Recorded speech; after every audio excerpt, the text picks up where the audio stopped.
Sometimes I get asked, what's the one thing I could do to increase the conversion inside my CRM? And honestly, the best place to start is by having clear definitions of what the stage the lead is in. Now, let me explain. Leads come in and you talk to them, and they're either right now leads or leads that I'm trying to get a hold of or later down the road type of lead. Some CRMs have clear definitions. Like if you're in a boomtown, it's going to be a new, a qualify, right? If you're in Follow Up Boss, you can actually create your own stages.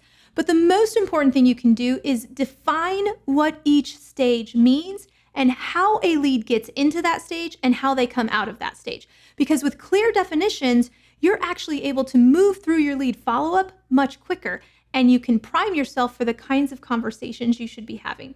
So the number one thing, what is the definition of a lead and the stage that they're in?